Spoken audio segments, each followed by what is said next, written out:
Imagine un instant. Tu arrives à ton bureau, et tu le vois. Ce collègue qui, chaque matin, dégage la même arrogance tranquille. Il t'interrompt en pleine phrase, sa voix plus forte que la tienne, et il sourit. Pas un sourire chaleureux, mais un sourire qui t'irrite, surtout quand tu sens la frustration monter en toi. Chaque remarque que tu fais, il la détourne avec un détachement calculé, comme si tes mots étaient insignifiants. Tu sens cette tension en toi, cette envie de hurler, mais lui, il reste impassible, un roc de marbre.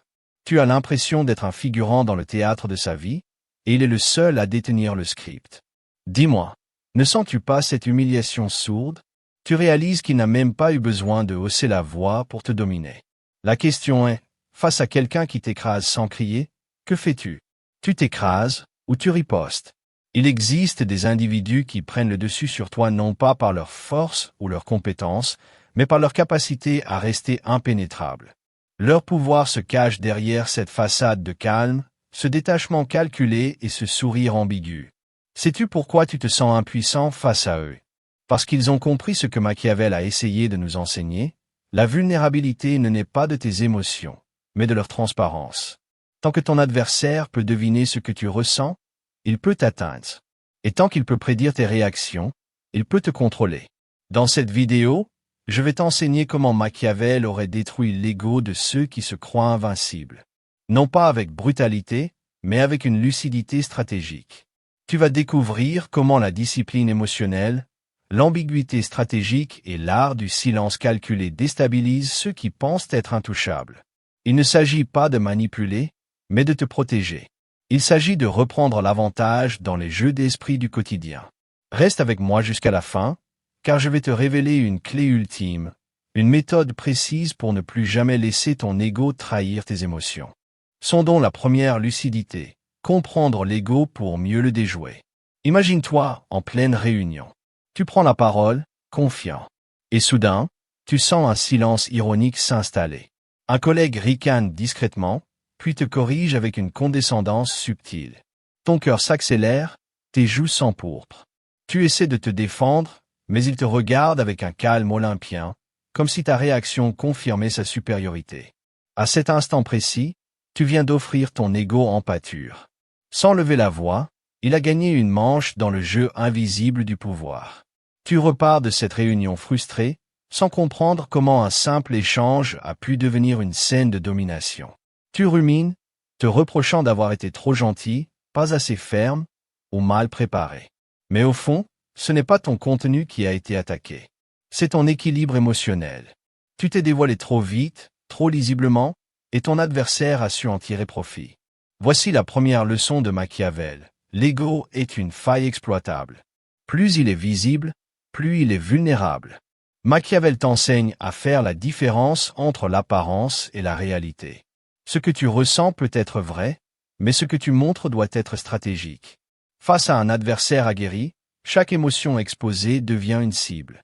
Tant que tu ne maîtrises pas ton propre ego, tu restes prévisible et donc manipulable. Prenons un autre exemple. Tu es à un dîner entre amis.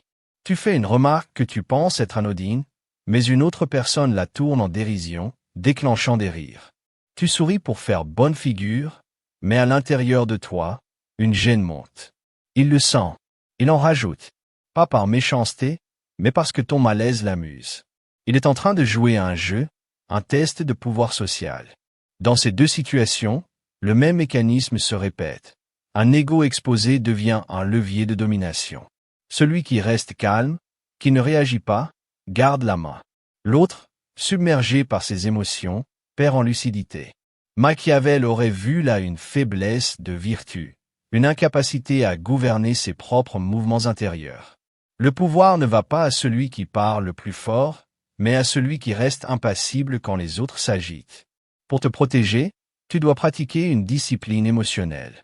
Avant de réagir, observe, ton interlocuteur cherche-t-il la vérité ou une brèche dans ton ego? Garde ton calme. Réponds par une question ou par un silence maîtrisé. Ne cherche pas à te justifier. Ce n'est pas ton image que tu protèges, mais ta position stratégique. L'ambiguïté stratégique est ton bouclier. Elle empêche ton adversaire de t'anticiper et donc de te contrôler. Machiavel a écrit que les hommes jugent généralement plus par les yeux que par les mains. Ce que tu laisses paraître devient ta réalité aux yeux des autres. Si tu veux détruire l'ego de celui qui t'écrase, commence par ne plus lui offrir le tien. La lucidité est ta première arme, le silence, ta seconde, et la maîtrise de soi, ton pouvoir le plus durable. Dévoilons la deuxième lucidité. Les émotions comme armes invisibles. Tu es en plein débat. Tu exposes calmement un point, bien préparé. Mais soudain, ton interlocuteur hausse un sourcil, esquisse un sourire condescendant, et tu te sens attaqué. Tu t'emportes, ton ton s'accélère, tu t'enflammes pour te faire entendre. Ce que tu ignores, c'est qu'il a provoqué cette réaction exprès. Une micro-provocation, un jeu d'esprit conçu pour faire exploser ton ego en public, sans jamais se salir les mains. Il ne cherchait pas la vérité. Il voulait que tu t'exposes. Tu repars de là, vidé, confus, avec cette impression d'avoir perdu sans comprendre pourquoi. Tu t'en veux d'avoir perdu ton sang-froid, de t'être laissé déstabiliser. Pourtant, tu n'as fait qu'agir comme n'importe qui l'aurait fait, pris dans l'illusion que tes émotions étaient encore sous ton contrôle. Voici ce que Machiavel t'enseigne. L'ego est une marionnette que l'on peut agiter à distance, à condition de savoir où tirer. L'émotion visible est une faiblesse exploitable. Ton adversaire te pousse à réagir, non pour gagner un argument, mais pour te faire perdre le contrôle de toi-même. Et tout ce dont il a besoin, c'est d'un simple sourire au bon moment. Ta perte de contrôle devient son instrument de pouvoir. Pensons à une autre situation. Tu publies une opinion sur un sujet sensible sur les réseaux sociaux. Quelques secondes plus tard, quelqu'un commente avec un ton faussement poli. Intéressant. Mais ne simplifies-tu pas beaucoup, là? Tu as envie de répondre. Tu sens l'adrénaline monter, l'envie de te justifier, de montrer que tu sais de quoi tu parles. Mais si tu réponds sur la défensive, tu as déjà perdu. Il ne t'a pas contredit. Il t'a simplement piégé dans une ambiguïté stratégique savamment dosée. Ces deux situations partagent le même piège. Provoquer une réaction émotionnelle en gardant soi-même une façade de calme. C'est la tactique du renard face au lion, feindre la bienveillance pour mieux faire sortir la bête chez l'autre. Et dès que l'ego surgit, la partie est jouée. Ce n'est plus toi qui contrôle le rapport de force. C'est lui qui orchestre ta chute avec l'arme invisible de tes propres émotions. Ne tombe plus dans ce piège. La première étape est d'observer. Ton interlocuteur cherche-t-il à t'informer ou à te faire réagir? Apprends à différencier la vérité du stimulus. La discipline émotionnelle ne consiste pas à être froid, mais à choisir quand et comment répondre. Respire. Ne laisse rien paraître immédiatement. Un silence bien placé vaut parfois 1000 démonstrations. C'est ainsi que s'exerce le vrai pouvoir, par la retenue, pas par la riposte.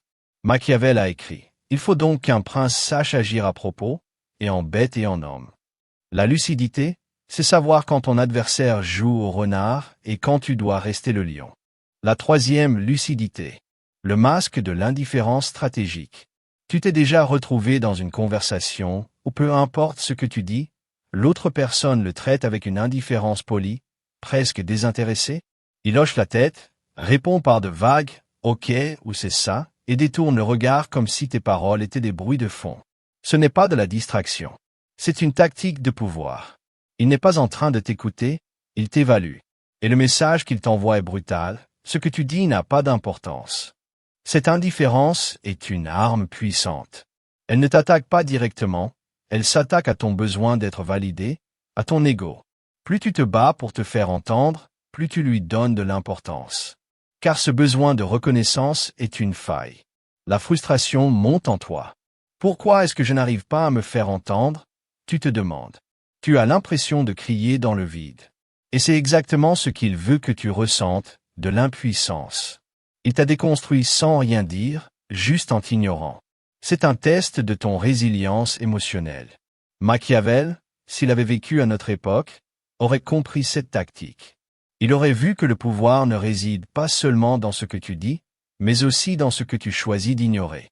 L'indifférence stratégique est le refus de s'engager dans le jeu d'un autre. C'est le silence qui dit « je ne joue pas à ce jeu ». Comment réagir? La première réponse instinctive serait de hausser le ton, de parler plus fort, de l'interpeller. Ne fais pas ça. C'est ce qu'il attend. La meilleure réponse est de faire preuve d'une indifférence encore plus grande. Ne te justifie pas. Ne t'énerve pas. Ne te bats pas pour te faire entendre. Laisse tes mots tomber. Au lieu de cela, recentre-toi. Continue ton propos calmement. S'il insiste avec son indifférence, change de sujet abruptement ou tourne-toi vers une autre personne dans la pièce. Tu lui envoies un message clair, son attitude n'a aucune emprise sur toi. L'objectif n'est pas de gagner l'argument, mais de garder le contrôle de ton propre état émotionnel. Quand tu ne réagis pas à son indifférence, tu brises le cycle de son jeu. Tu ne lui donnes pas la satisfaction de t'avoir fait réagir. Tu montres que tu n'es pas dépendant de sa validation, et c'est un coup fatal porté à son propre ego. Tu deviens un mur, et tu le forces à trouver une autre cible. C'est le pouvoir de la non-réaction. La quatrième lucidité. L'art du silence calculé et de l'ambiguïté. Imagine une situation où quelqu'un te pose une question à double tranchant. Une question conçue pour te mettre mal à l'aise, pour t'exposer. Alors, ton projet n'a pas eu le succès escompté, n'est-ce pas? C'est une question qui n'appelle pas de réponse honnête, mais une justification. Le but n'est pas de s'informer, mais de t'attaquer. Si tu te justifies, tu as déjà perdu. Tu viens de te soumettre à son agenda. Face à une telle provocation, la pire chose à faire est de te défendre. Machiavel t'enseignerait que la meilleure réponse est de ne pas répondre. Pas par une absence de mots, mais par une réponse qui n'est pas une réponse. C'est l'art de l'ambiguïté stratégique. Au lieu de te justifier, tu peux dire « Qu'entends-tu par succès ?» ou « Pourquoi poses-tu cette question ?» ou encore « Chaque projet a ses défis. » Tu ne confirmes rien, tu ne nies rien. Tu renvoies la balle dans son camp. Tu le forces à clarifier son intention, et il est très probable qu'il n'en a pas. Il voulait simplement t'attaquer. En ne répondant pas directement, tu le désarmes. Son jeu est démasqué. Le silence, c'est aussi un outil puissant. Quand tu es provoqué, prends une grande inspiration. Laisse un silence peser entre vous deux. Il se sentira obligé de le combler, de se justifier lui-même. C'est le pouvoir de l'interruption. Tu ne brises pas seulement le silence, tu brises aussi le schéma qu'il a tenté de t'imposer. L'ambiguïté et le silence sont tes meilleurs boucliers. Ils empêchent ton adversaire de te lire, de te comprendre. Si Machiavel a dit que les hommes ne sont que vanité et mensonge, il aurait aussi ajouté que le pouvoir réside dans le fait de ne pas donner de prise à cette vanité. C'est en ne révélant rien que tu deviens le maître du jeu. La clé finale, la méthode pour ne plus jamais laisser ton ego te trahir. Nous avons vu comment l'ego est une faille, comment l'émotion visible est une arme pour ton adversaire, et comment le silence et l'ambiguïté sont tes boucliers. Mais comment appliquer tout cela concrètement? Voici la méthode en 3 étapes, une méthode qui te permettra de ne plus jamais laisser ton ego être trahi par ton visage. 1. Le diagnostic du stimulus. Avant de réagir, prends une microseconde pour diagnostiquer l'intention de ton interlocuteur. Est-il en train de t'informer ou de te provoquer? Pose-toi la question. Est-ce que cette remarque cherche une vérité ou une brèche dans mon équilibre? L'intention est tout. La plupart du temps, la provocation est un test de pouvoir. Une fois que tu as identifié la provocation, tu peux passer à l'étape 2. 2. La réponse du sphinx. Ne réponds pas à l'émotion. Réponds au fait. Si quelqu'un te dit avec une condescendance subtile, alors, tu penses que ton idée est la meilleure? C'est ça? Ne réponds pas en te défendant. Réponds avec une phrase dénuée d'émotion, comme « J'ai simplement présenté mon point de vue. Est-ce que tu en as un autre? » Ou « Je ne pense pas en termes de meilleur, mais en termes d'efficacité. » Tu ne te justifies pas. Tu déplaces le débat du personnel vers le factuel. 3. Le regard du maître, c'est le plus difficile, mais c'est le plus puissant. Apprends à contrôler ton visage. Ton visage est un livre ouvert. Quand tu es en colère, tes sourcils se froncent. Quand tu es frustré, tes lèvres se pincent. Apprends à garder un visage neutre, même quand l'intérieur de toi brûle. Entraîne-toi devant un miroir. Pratique une expression de calme, de légère curiosité, mais jamais de colère. Ce n'est pas une question de ne pas ressentir les émotions, mais de ne pas les laisser se voir. Ne donne pas à ton adversaire le plaisir de te voir souffrir. En pratiquant cette méthode, tu deviendras un sphinx. Imprévisible, impénétrable. Tu seras celui qui reste impassible quand les autres s'agitent. Tu deviendras le maître du jeu, non pas en criant plus fort, mais en choisissant de ne pas jouer au jeu qu'on t'impose. C'est ainsi que tu détruiras l'ego de ceux qui pensent être invincibles. Pas en leur rendant la monnaie de leurs pièces, mais en leur montrant que leur jeu n'a plus d'emprise sur toi. Tu ne les blesseras pas, tu les rendras inoffensifs. Si tu as trouvé ces leçons utiles, abonne-toi à notre chaîne pour ne rien manquer de nos prochaines vidéos. Laisse-nous un like si tu as appris quelque chose aujourd'hui. Et surtout, laisse-moi un commentaire pour me raconter une situation où tu as été confronté à ce genre de jeu d'esprit et comment tu as appliqué ces leçons pour t'en sortir.